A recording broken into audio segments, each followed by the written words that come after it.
So even if you are not mother, you are a male, I think in Singapore's context, the male also plays the role of a mother, right? Yeah. You got to go back and help the wife, right? So so it's a good skills for us to pick out mindfulness, how we use mindfulness that we grow out to become a better parent, right? Be a father or mother, and then we can embrace and teach our child and let our children to grow up to become a more mindful child, right? Okay, so parenting. As a parent, right, I think most of you spend a lot of money on your child's education, right? And we focus a lot on our children's education, right? So let's take a look. In the ancient days, right, there's this Chinese saying, 生不教，父之过. Right? When you bring the child into this world, it is our duty as a parents to teach them. 教不严，师之惰. Right? So we all, as a parents, we have this responsibility, right, to bring our child, right, to make them to become a good citizen, a responsible citizen, right, contributing to the country, and then living happily, right? So every country you could see spends lots of money in education. And then what happened to our Singapore's education? It has been labeled as an overheated pressure cooker. So how many of you are still schooling? It's very stressful, right? Our whole education system, right? I've been a student before. I know how stressful it is, how competitive our whole system is, right? So it has been labeled by others, being known as a overheated pressure cooker, right? So as a parents, we spend so much on the child's education, right? We send them to school, we send them to tuition center, we send them to enrichment courses, etc., etc. And spend a minute and think about it. What do you hope to see in your child? So as parents, right? So what do you parents, how many of you are parents here? Can I have some feedback? What do you hope to see in your child? Happy, okay. What else? Happy, healthy. Happy, healthy, and then, okay. So, as a parents, we want our child to be happy, to be healthy, right? Yet our education system is like this, right? And then, if you want your children to be happy and to be healthy, let's think about cause and effect.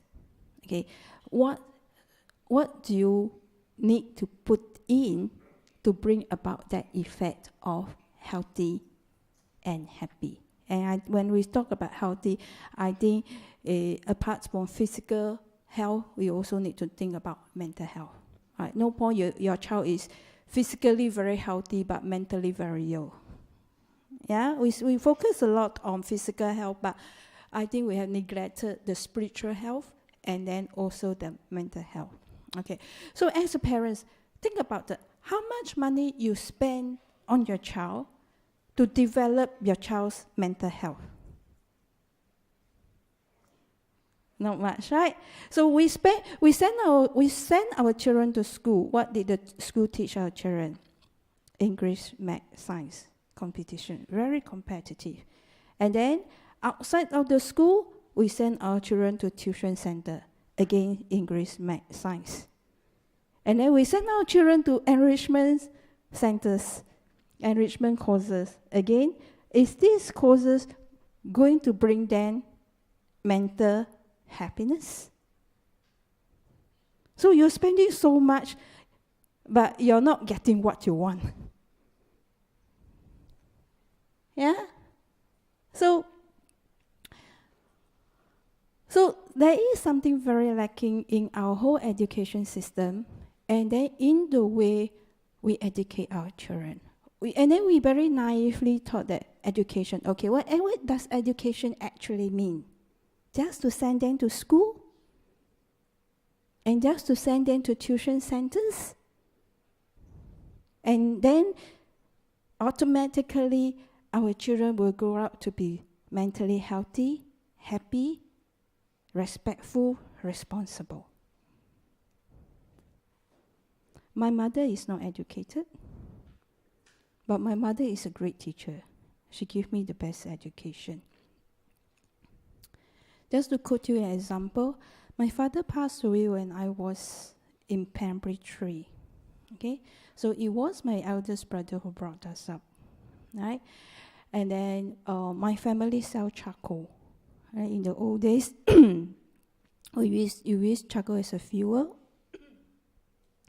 So my family was selling charcoal, and in fact, it was a dying trade. It was very difficult for my brother, in fact. So there was one, we used to have our dinner at 6:30 in the evening. The whole family will sit around on a round table and have our dinner together. So there was one evening, my brother came home very late. Right? At 7:30, he's still not back yet. And I was very hungry. So I was crying. I told my mom I wanted to have my dinner first. Okay, I will leave some food for my brother, but I will take my share and I want to have my dinner first. Anything wrong with that? So my mother said to me, I said, well, you're hungry and you're sitting on the sofa watching television. Is your brother not hungry at this hour?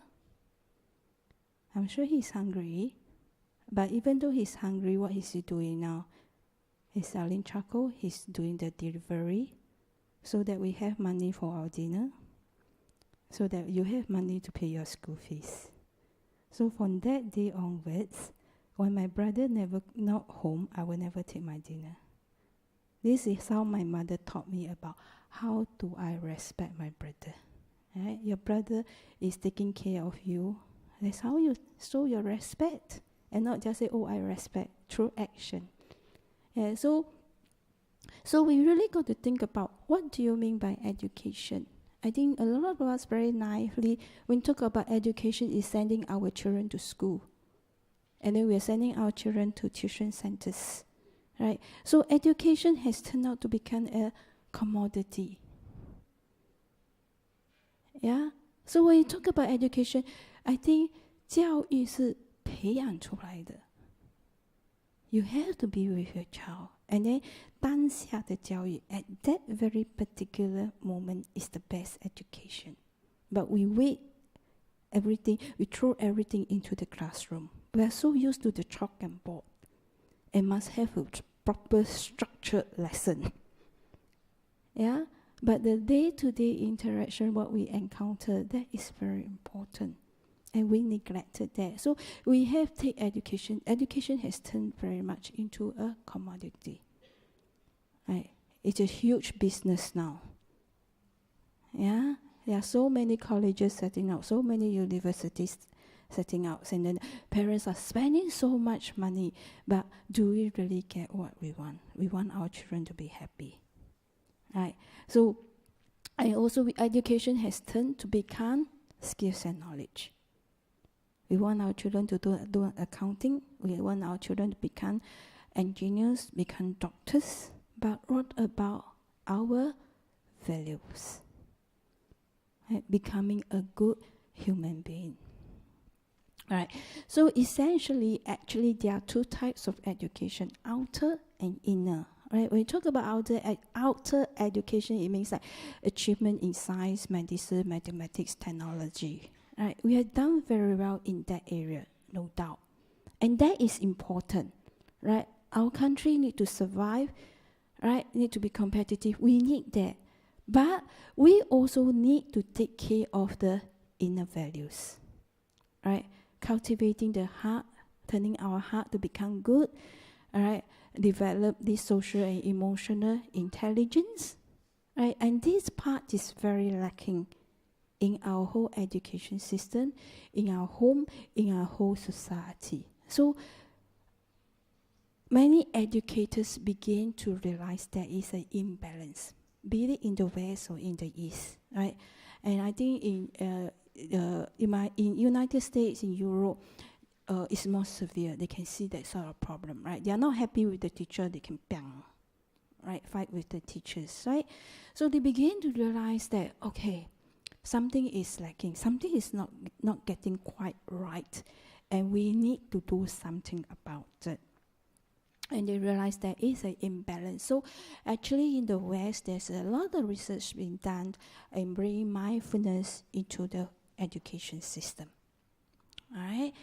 So the Dalai Lama, this is what the Dalai Lama says, right? So the West has a lot of interaction, dialogues with Dalai Lama, and this is what Dalai Lama has said. He says that pay attention not only to the cultivation of knowledge, but to the cultivation of qualities of heart.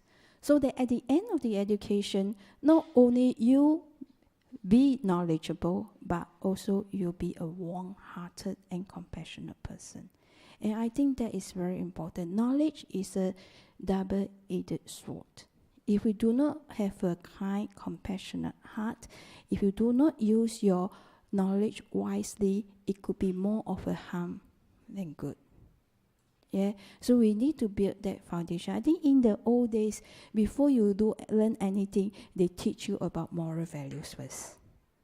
你学医要有医德，你学法律要有法德。Right? The morality is very important. The compassionate part is very important. So you learn to become a doctor not to earn money, not to climb the social ladder, but to help people.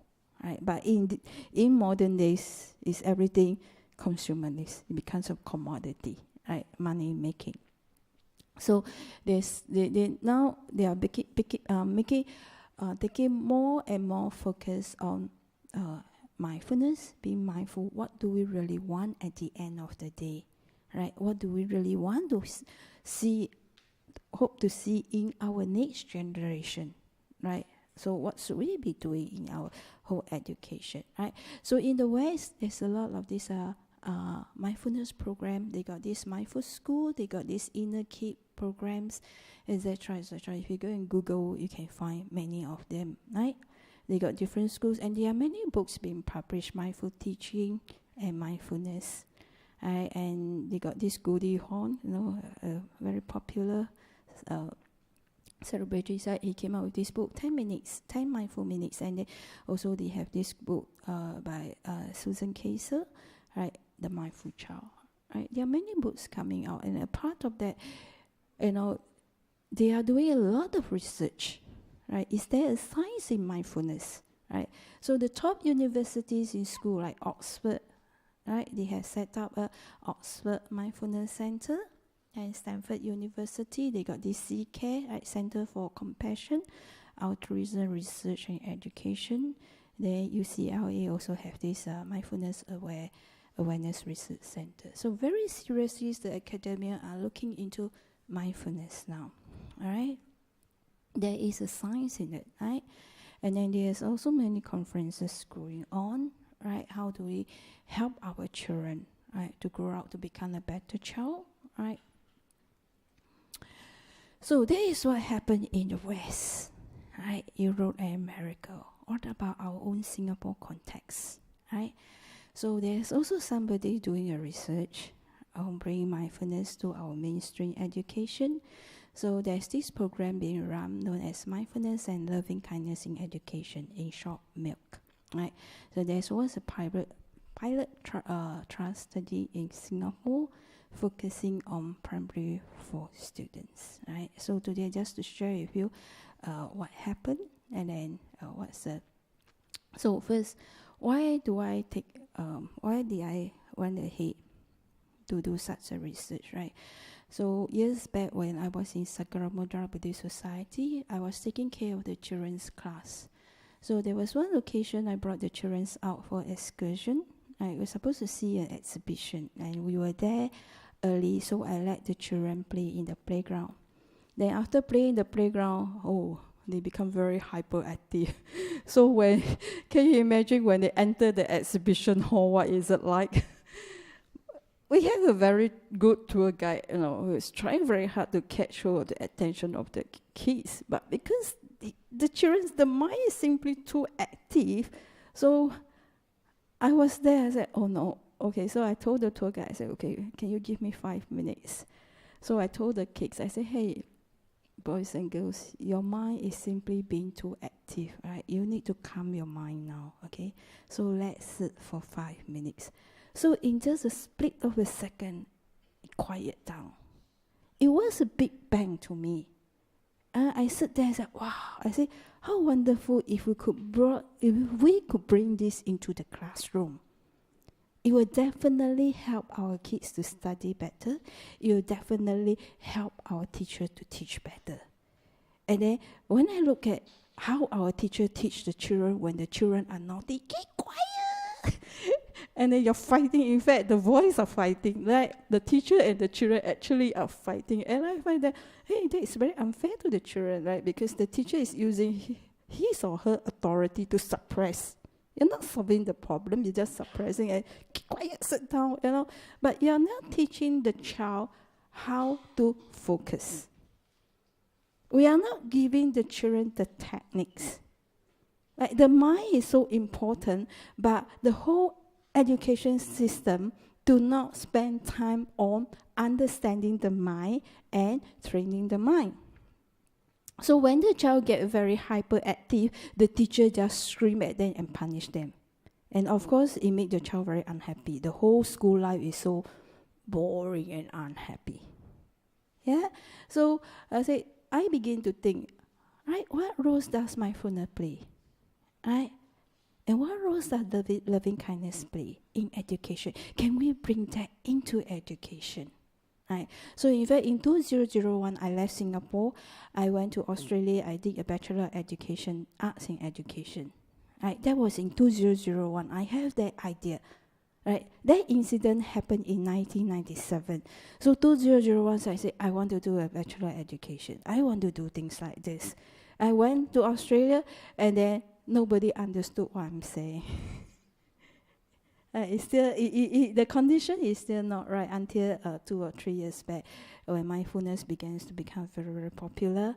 I say, okay, it's time. And already I got my Bachelor of Education degree. It's time for me to do my research, to put my spiritual practice and the secular knowledge together.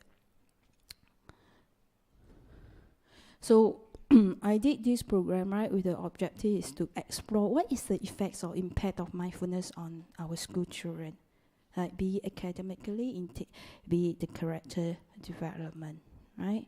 So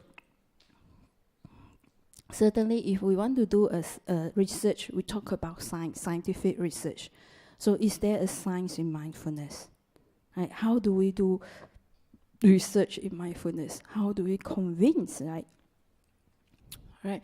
So there's a theory in it, right? So just now somebody mentioned, like, you want your child to grow up to become happy, right? You know how to manage his emotion, right? So we have this idea coming out known as emotional intelligence, right? So when you get emotional, you become aware of your emotion, and then you're able to recognize them, understand them, and manage them in a very positive way. Right? Very sadly, in our Singapore context, I find that many people do not know their own emotion. Right? In my experience, when I do counseling, when I do teaching, when I ask them, how are you feeling? How are you feeling now? You know what sort of answer I get? I think I am happy. So the happiness is not felt here, I think it's very cognitive, because our whole education system is based on thinking and cognition, right? It's not focused. This part is very neglected, right? Learning how to be aware of your own emotion and identify them and then manage them. Right? So in the West, I think Daniel Goleman, if you know him, in the West, there's this emotional intelligence, and they study a lot about negative emotions, and then how this destructive emotion can destroy a person, like why we become stressed, like how we become depressed, also this psychological illness comes from not knowing how to manage your emotions, right? So in fact, in the West, they study a lot, and then Dalai Lama has a lot of discussion with the Western scientists. And they get this My Life Institute. They have conference every year. So this guy known as Richard Davidson, right? At that time, he was studying about. He was a neuroscientist. He looked at what happens in the brain, what happens to the neurons and different parts of the brain when a person got negative emotions, right? So there was once Dalai Lama visited him, and then they got discussion, and Dalai Lama challenged him, since you can use modern technology to study about negative emotions, why don't you use that technology to study about positive emotions, about compassion and loving kindness? And he went, and he said, it's very difficult, but it's not a good answer, right? So as a scientist, so it's difficult, but they have to try to find a way to do it. So they start to study about positive emotion, and very interesting is, with the help of Dalai Lama, they got a big group of these lamas, who is long-term meditators, and one of them is Matthew Ricard, to go into the lab. And then when if they found out that when they do this meditation practice, especially when they generate loving kindness, certain parts of the brain get lighted up. All right, and then when that parts of the brain get lighted up, the negative neurons get reduced. Right, so there is a sign. So they find that actually meditation, it does help. Okay. So according to this Richard Davidson, right, he says that our mind is plastic, right? So our physical body, we grow to a certain age, we stop growing, right? But the mind continuously change with new neurons, right? So he says that the mind is plastic; it will respond to both positive and negative experience, right? And then the affective environment will produce experience-dependent changes in growing child, and it mold the brain structure and function, right? So if we grow up in an environment that is love with warmth, right? When we talk about environment, it could be external, it could be internal, right? When I generate loving kindness, my internal environment is very warm and loving. So it affects my brain, right? It will restructure my brain. So it's very important. This is especially so for the growing child. As an adult, it can change, and then for the child, it's even better because it's even more plastic for the growing child, right? So different parts of the brain, right? So we have this part. Actually, the brain, very briefly, the back here, right? The back of the neck is known as the reptile brain. So this part of the brain, we have this also, it's known as the reptile brain, and then it has this so-called amygdala, right? So this amygdala is very important because it detects danger. It protects your life. So once it's dangerous, first thing you do is you don't think so much, you react and you run, right? So it shuts down all other parts of the brain and divert all energy into survival mode.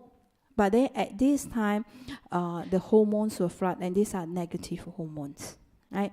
And then the front part here is known as the prefrontal cortex. Very front part of the brain is known as the prefrontal cortex, and this part of the brain is very important for the child's learning. It plays an important role in thought, emotional regulation, and also it plans. Right? It retains whatever the child learns. It retains.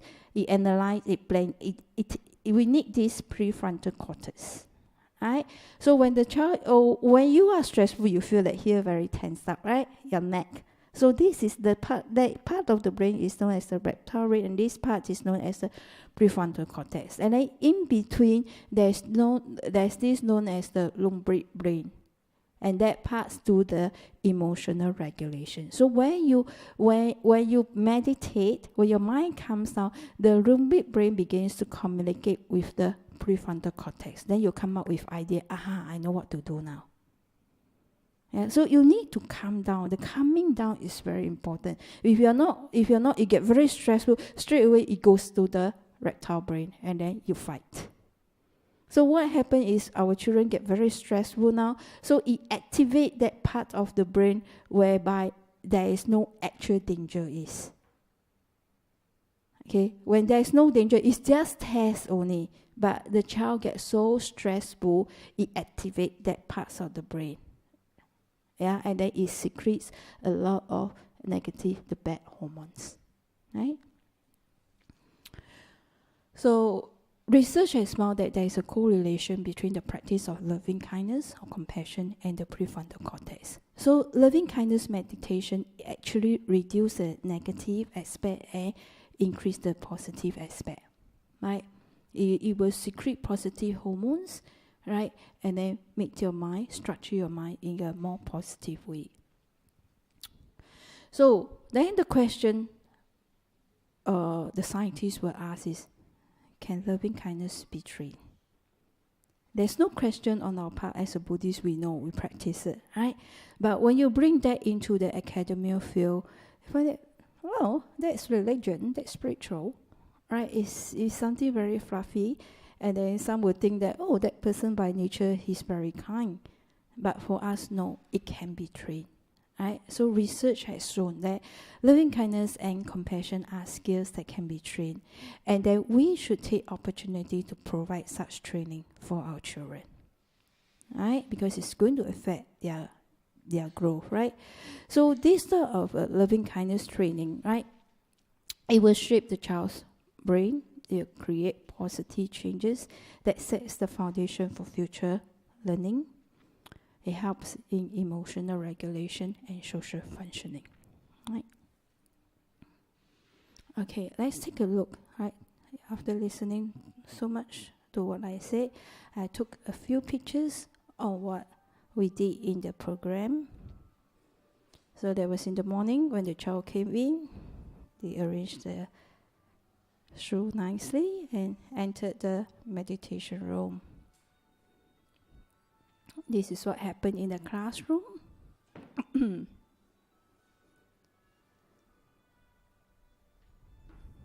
So we have 2 sessions, 1 session before the school starts, 1 session during the last 10 minutes of the recess before they have the actual lesson.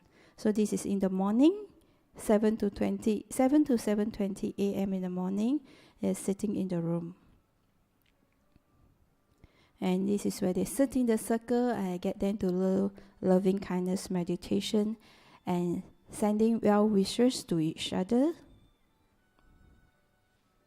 And they have a little logbook to record how they feel. That is to help them to develop awareness. And this is the best part. They love this.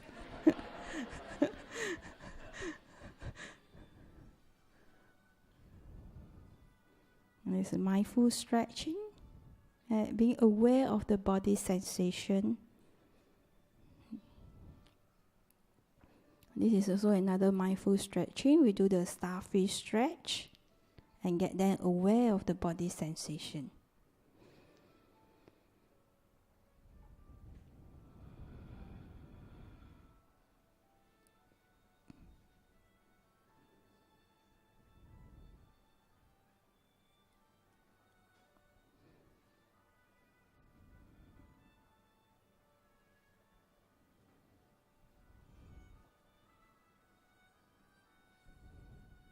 It's mindful eating. They're taking Kit Kat.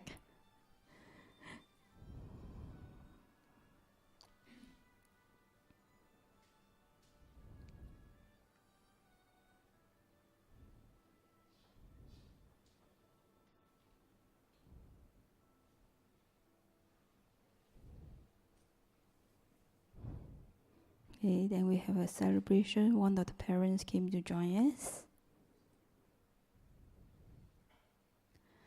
Okay, so mindfulness was being practiced and it has its root in Buddhism, but it has been taken up in the secular fields, right? So what I did also presented in a non-religious way, right? So all people can practice it and not hear the Buddhism, oh no, I'm Christian, I'm not going to practice it, right? Or any other religion. So in the secular field, right, it has these basic elements of being aware of what you're thinking, what you're doing in this present moment, and then being open and receptive to your whatever emotion that has arisen, and then being non-judgmental, right?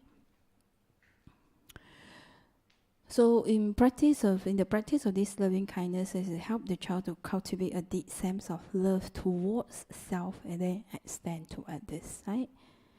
And then there are basically three components, right? First, I get the children to calm the mind, help them to calm the mind, then help them to develop awareness, and then finally, I put in the element of loving kindness. Okay, and then we have different types of activities, right? And then, so if you look at the Buddhist text on loving kindness, it's very theoretical, right? The four Mahavihara, right, four immeasurables, all this, right? It's not going to work on the child. We have to turn it to something that is very relatable to them. And very interesting, I find that our children do not know how to love themselves. Yeah, talk about love, they do not. So that's what I told to them, how to relate to them. I say self-love, just being kind to yourself, right? Taking care of yourself, and learn how to self-manage, right? Allowing yourself to rest when you're tired, right? I'll share a little bit more about this afterwards. Our children do not know how to rest. Yeah. So in terms of the methods, right? So I give my children each a logbook with stickers. Children love stickers, right? And with all the cartoons, right? So each time they come into my class checking, they go choose the stickers that represent the emotion and stick it on. And then at the end, when they check out, they go choose another sticker and stick it on. Right, to see the difference, right? Before meditation and after meditation. So these are the list of stickers that I've selected for them. But at the same time, I tell them it's not restricted to this list, right? If you got any other emotion that arise, you are free to use that, right? So I got children after meditating, they come to me and say, "Sifu, I want the sticker for sleepy." I said I don't have the sticker, but you can draw it, right? So they also the Z, that sort of thing. So actually, I love teaching the children. They are very open and very honest, right? And then they don't put out a nice show. Sifu, I feel very calm. No, they tell you I felt sleepy. Yeah. So basically, it's I want to capture the actual experience that they have, right? So I say, if you do not know just sleepy brains, tell me you don't know how you are feeling, right? Sometimes we just do not know how we are feeling, right? Then if your feeling is not within this, whatever feelings you have, you are free. I won't get angry with you. I won't punish you, right?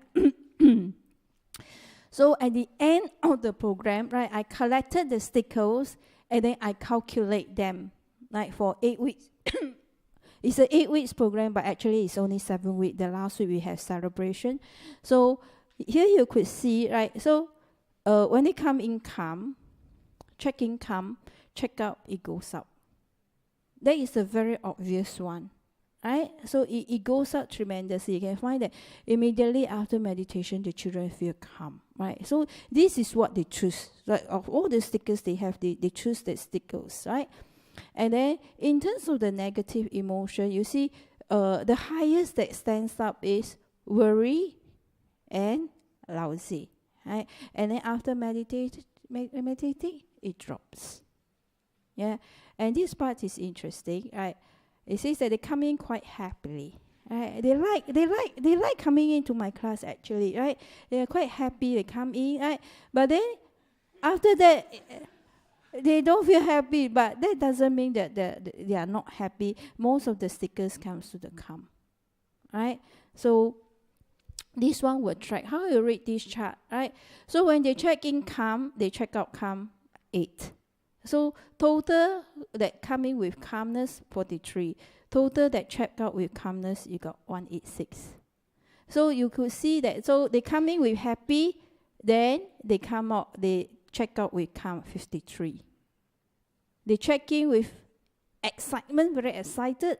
Then after meditation, they calm down. Okay, 53. Right. So you could see that all the calmness part, they goes to this part. Right.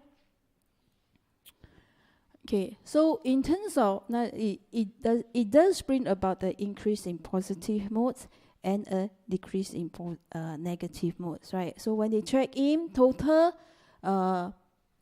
check in with positive mode is here, but when they check out, the positiveness increase. right? And then the negative, it decreases, right? And then generally based on their stickers, right, our children still quite healthy. They check in with positive, check out with positive is still the highest, got the highest share, right?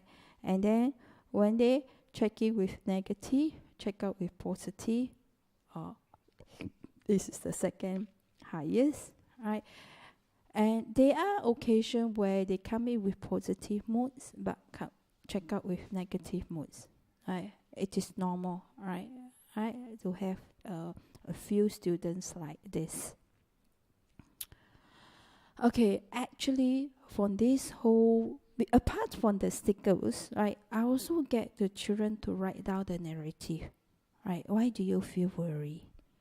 All right, and then we find out that actually there's this unseen suffering in our children, right? Externally, they feel they don't do not display any behavioral problems, do not display any psychological problem, but the inside there is unhappiness.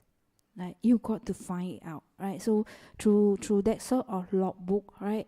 They tell us, right? So this this is the US on this, and this is the level of calmness. So essentially, right, every lesson, right, you could see the calmness level goes up. This is every lesson, consistently for every single session, the calmness level goes up. Okay, so why is it important, right, for our children to feel calm, to take care of the stress level of our young children? So this Daniel Goleman, who did a lot of research in this negative emotion, he said that stress handicaps our abilities for learning, right? Some stress is good, right? Amount, right? A little bit of stress to help you to learn, but too much of it handicaps our abilities for learning, for holding information in the working memory, a part of the brain, and then for reaching flexibility, creativity, focus, attention, planning, and organizing. Right. So if you want to see more about that, you can go to the YouTube and click in the heart-brain connection. So this Richard Davidson will do a more detailed discussion with you, right, about the brain and how the child learn. So okay, in terms of the character development, right? So how does all this sort of so-called mindfulness training help in our child's development? Okay, so this boy, he was diagnosed with ADHD and dyslexia, right? So B he will read as D, A read as O, but he got no learning disabilities, right? So he was in the mainstream normal class. His result wasn't good, right? And then he used to got issues, right? Social emotional. He cannot get along with his friends, and each time he got problem with his friend, it's always his friend's fault. Right? He don't see his own problem, and he had been seeing the school counselor, but not much improvement. So after this training, and then one day after recess, he came in and he put in this sticker and he wrote that I did something bad. Right? So this child began to develop awareness. Right? He know that, oh, I do something is wrong. So actually the school counselor was very surprised when he see that. He said, oh, okay, this comes from this boy, okay. So, and this is one another girl. He says that I am early. Right? I was given a group of children. They come from Chinese class. Right? And why they are sent to this Chinese class? Because their Chinese is extremely poor. And then on top of that, according to the teacher, their other subjects is also very poor, right? So basically, they are a group of low performers, right? So you see their English, I am early. Right? Then he said she felt happy because she's able to manage her time. Right? They used to come in late for school, and then they felt worried. And then after the program, they have more awareness. They know how to manage their time, their emotion, right? So they say, oh, I come in early and I'm happy. And then this one, he said, I feel happy because I reach school on time for my lesson. Again, that sort of reaching on time is not that the mother nagging at them, but they learn how to manage themselves. It comes internally. That sort of motivation is the internal motivation, right? Then this one is, I feel excited because I did my homework with effort yesterday, right? So one of the session I explore with them, because the teacher told me that this group of students don't hand out homework. And then the reason is, I forgot. Right? So they just switch off, right? This group of students, they are academically, they don't perform, right? And then they just switch off and say, they don't want to do the homework, say, I forgot, right? So I told that, okay, through loving kindness. I said, well, you got to love yourself, right? Don't give up, right? Just like your mommy love you. Why your mommy want you to do homework? Love you, isn't it? I want you to learn well. So, and I realized that because our whole education system is so focused on the result, so they are so fearful that they do the wrong thing. Because they do not know how to do it, they will get it wrong, so they don't want to do it and forgot. Then they don't see the cross and don't see the fail. That is the way they cope, you see. So I told them, I said, okay, what I want to see is you put in your effort. Right? Doesn't matter. So we discussed with the teacher. The teacher, yeah, you do your homework, right or wrong, never mind. You pass out, okay? You hang your homework. So, and then I just saw through loving kindness, said, okay, you love yourself, right? When you feel, then you take out your loving kindness, love yourself, calm down. Then you go back and do your homework. Doesn't matter. Don't worry about the result. And if you really do it, sincerely do it, put in your effort, give yourself a star. Right? Draw a star, that sort of thing. So after that, this boy, the next day he came in, he said, I feel very happy and excited because I did my homework with effort. Yeah, can you see that? So, again, mindfulness and loving kindness, right? How it changed the children, right? Then this girl is sitting beside to another boy who's very problematic, and then always late. This boy just live opposite the school, but every day late. Then after he come to this program, wow, he's early. Then his friends so happy. I'm happy because the son came in early. You see, actually children got a lot of love. They love each other, right? They take care of each other. So he has love for his friend. His friend came in early. He's so happy. Okay, in terms of academic, okay, this was after recess. He says that I feel this is what happy, right? Because I am ready for lesson. Right? And then check out. I feel this. I think is attentive, confident. Sorry, the first one is attentive. The second one is confident. The icon represent. Right? He say after recess he came in. He said I'm ready. So I think the teacher would be very happy to see all this. Right? So yeah, then the other one is this is also during the recess session. This boy come in and say, wow, it's quiet. Right? And then he said, check out after meditation. After recess meditation, he says that I am attentive. Now I can learn. Yeah. So when you get them to meditate, because after recess, their mind is very hyperactive. But when you get them to meditate, they calm down and say, I'm attentive. I'm ready to learn. Right, this is the same as just now. Right, he did his homework.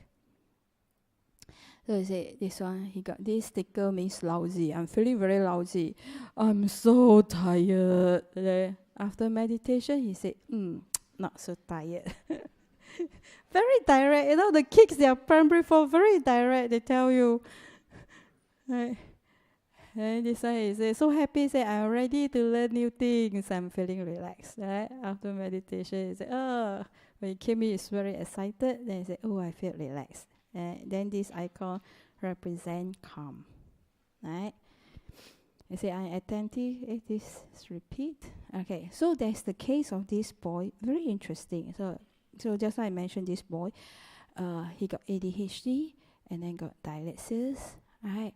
And then is seeing the school counselor, but not much improvement. So, and then according to the counselor, he is a very disorganized boy. Right? And then the counselor got to teach him, take out the thing, pour everything out from his school bag and put back how to organize his things. Yeah. So according is very then when the counselor saw this, he was shocked. Right. So there was one session I said, okay, you sit down and meditate. Then after meditation, you tell me, are you breathing fast or slow?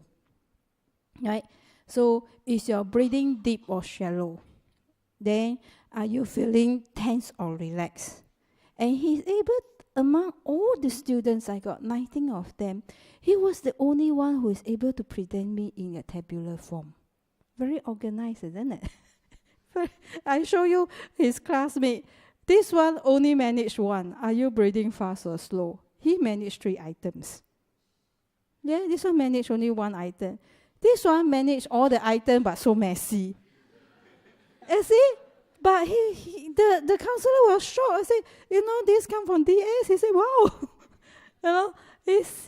So they got a lot of hidden things, but because our whole education system is so focused on result, right, it killed a lot of their potential.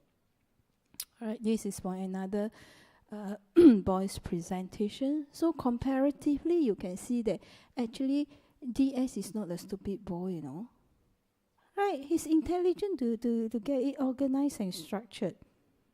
Right, then this one I say, right, he began to know, oh, I did something bad, right, he admit. Then this one is very interesting, right? This boy, when it comes to Chinese test, he only do try multiple choice. Okay, tikam, try his luck, right? And then when it comes to Q&A, he will leave it totally blank. And then for this particular semester, for this particular test, he answered every single question, but he got it all wrong. But you see, he's beginning to put in effort and try. And then there's one session I stay back and stay with them in the Chinese class before the test. And then the teacher say, 记得啊，也要因为所以，然后呢放句号。如果你的答案是对的，你没有句号，扣分。没有因为所以扣分。And then this boy, he's beginning to learn. He put 因为所以句号 but garbage. He didn't give because he has been failing all the while, you see. So he cannot understand what is it. So but he learned this and then he just put down. But the very sad thing is our education system is so result oriented. You didn't give the right answer, no marks. So what the teacher could give is how? Just encourage him. But if he go on like this, it kills. He will just give up. This is, So that's this boy, you see. And then after he go through, he say, I feel peaceful, I felt peaceful. Then I get them to set aspiration. Okay, what do you hope to achieve in yourself? He say, I never late. He used to be late every day. And then he said, I never did. So, that sort of motivation coming from himself. And then there was one day, he came in at 6:50. The class starts at 7:20 or 7:30. He can be late.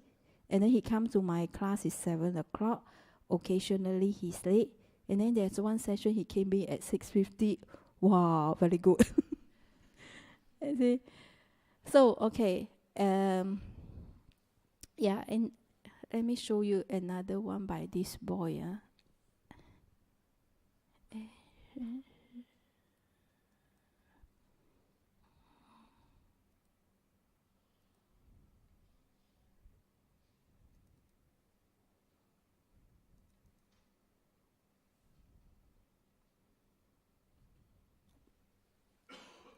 So what happened is at the end of the whole program, the teacher got them to write a letter to me. I already left for Australia. So the teacher got them to write a letter to me.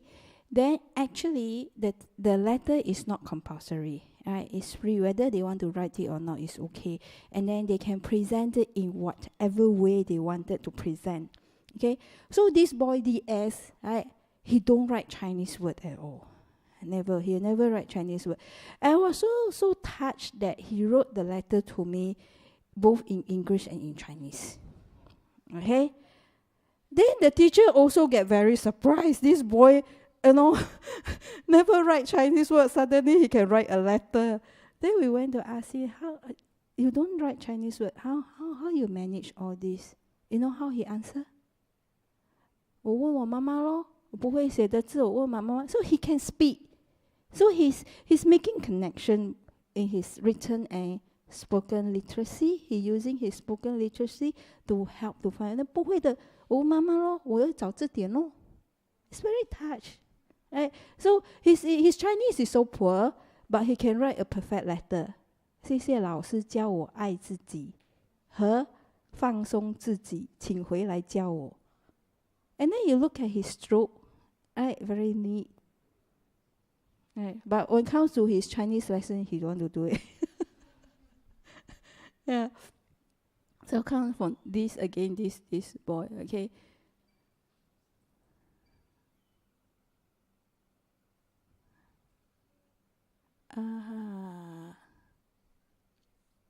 Oh dear, I got to go right down.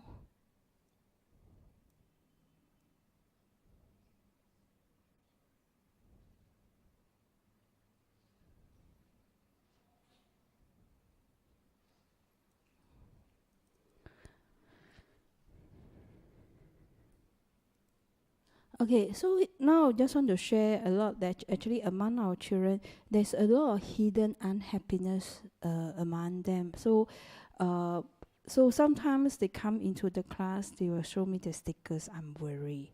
And then beside that, they will write the reason. He say, I'm worried because I may be late.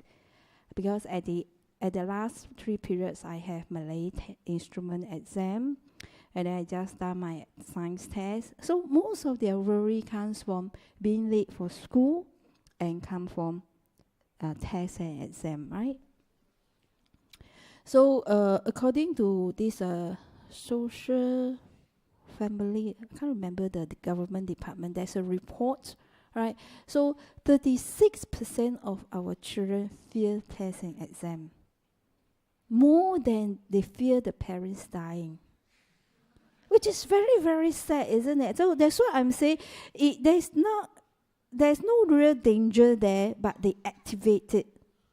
Right? Exam becomes so important to them, so fearful that it's even more fearful that their parents are dying. I mean, if you fear your exam, try again. But if your parents die, that's it, gone.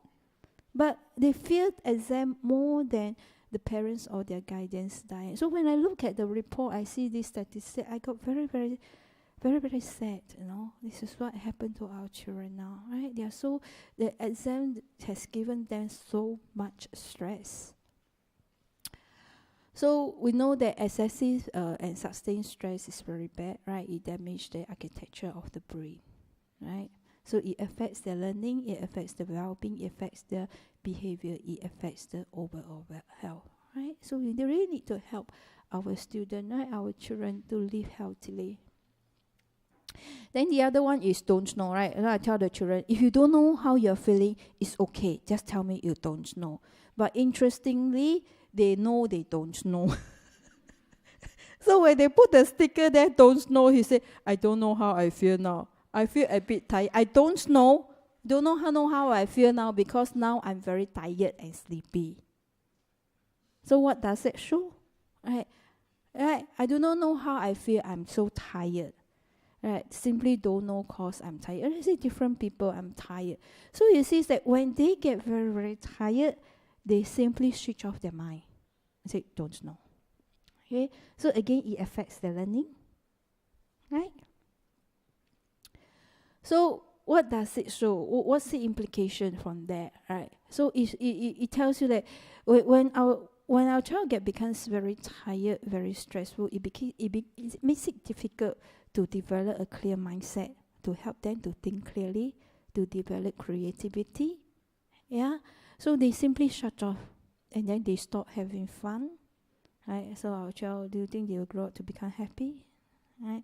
So they stop having fun and interest in their study, and that affects the quality in their school. Right. They spend so much time in school. Right. Their quality of life certainly will be affected. Right. So really, actually, a bulk of the students, right, many of them are at risk. They are at risk without any display of disorder. It's through the logbook, they paste the sticker, then they tell me. They didn't tell the teacher, they didn't tell the parents. But through that logbook, I get to know them. Right? And then they tell me everything. Right? So they could be suffering without any help. Right? So I think we should be running more programs like this. Right? It's not academical, but it sort of supports them and helps them. Right. So this one I show you the letter better. Okay, where is the letter? Yeah. So I go down.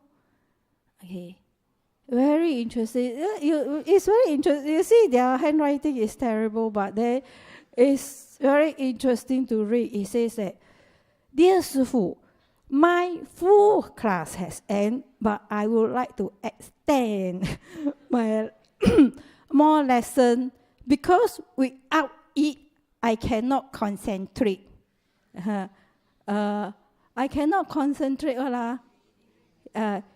in reading, so I like to join more lesson. Please come back. And then, as far as possible, please, I beg you. And the best part is like giving my teacher a card. I get them to develop loving kindness, write a thank you card. And doing all the meditation is fun. Right? In class, I am not responsive if there is no mindful class. Like at home, I will be lazy. And if my parents are not at home, so that is why I need you to guide me there where the problem is. And when I am upset, I will cry, and my aunt will make me stand until I stop crying. Right? And I say, and then this part is very important. He says that, until I stop crying and carry on, I was supposed to do. He says that if I feel tired, my aunt will not ask me to take a rest, not at all. Right? And that's how she tries. She is tired. What? Okay. So what I want to highlight here is he says that when I'm tired, my aunt wouldn't allow me to rest. Okay? So it is a reflection of our parenting style in Singapore, because probably influenced by Confucianism, right? Sometimes when the child rests, we see them as being lazy. And then inside the child, they also dare not to rest. They say, people thought that I'm lazy. Yeah. So there is one. Our parenting. So this boy is very interesting about this boy. This boy, JJ, right? His name is JJ, right? So this is what he had written. He said, HJ, sorry, right? Throughout the whole 8 weeks, this is what I pick up. He said, I feel relaxed one time. Then got once he said, I felt relief. Then his friend said, relax. He said, no, relief. He's very firm. And he insisted on getting a sticker on relief. I said, I got no sticker, you draw. Right? So when I link that with his letter, he says that when I'm tired, my aunt wouldn't allow me to rest. Right? And then when they come in, you see, there's a one occasion after recess, and I know it's a Friday, I know they are very tired. So I say, okay, you come to my class, no English, no maths, no science, no assignment. You don't have to do anything. You come to my class, sit there and rest. You look at me, huh? So our children do not know how to rest. And actually, our parents also do not know how to rest. Believe me? When you want to rest, what do you do? When you're tired, what do you do? You play computer, right? Like end of the year, tired, you go where? Go tour, right? So our rest, you must do something to rest. See? So only weekend, tired, right? I work so hard Monday to Friday. Weekend, tired, right? Go where? Shopping. You see? So I find that actually our whole nation, we do not know how to rest. We do not know how to take care of our own tiredness. We must do something to rest and not do anything. It should be non-doing, isn't it? Rest is non-doing, isn't it? But our rest is we got to do something to rest. So same thing with this group of children. When they are tired, they play catching. Then even more tired. Or they tired, they play games even more tired. Then when they come to the class, I say, don't have to do anything. They do not know what to do. So I taught them, sit there, all right, just breathe and relax. I say, you're tired, right? Love yourself lah. Allow yourself to rest lah. Sit there and observe your breathing. Breathe in, breathe out, relax. And then love yourself, huh? Don't know how to love themselves. Right? I say, allow yourself to rest when you're tired. That is love. Alright, so this is what happened to our children. They do not know how to love themselves, and then they do not know how to rest. Right? So actually, they might have some issues that we do not know. It built up. Right? They slowly built up, and then by the time problems surface, it might be too late. Yeah. Okay. Yeah. So this I'm making the link, right? Right. So there is a difference between play, sleep, meditation, right? So again, if you read scientific report, when you play, you got to react to stimulus. So your mind is not actually at optimum rest, right? And then when you go to sleep, your mind is not sharp. Whereas in meditation, your mind comes to an equilibrium level. Is resting, but at the same time is relaxed and sharp. Right? So there are people who did research. They send one group of people go to sleep, and then one group of people go to do meditation, and then at the end they do a test. So people who do meditation, they perform better. Right? So beyond class, so even after the whole session, this boy will tell you, when I'm late, I go to one corner and rest. Again, this comes from the letter. Show you the letter. It's very interesting. Okay. So say, Sifu, hi Sifu, are you good in Australia? I'm fine in Singapore, right? I say, when I'm tired, I will go to corner to rest for 3 minutes. It's very touching, you know. After 8 weeks, then they know how to take care of their own emotional well-being, right? So now when I'm at class, I will breathe for a while so I can calm and be attentive. Wonderful, isn't it? Right?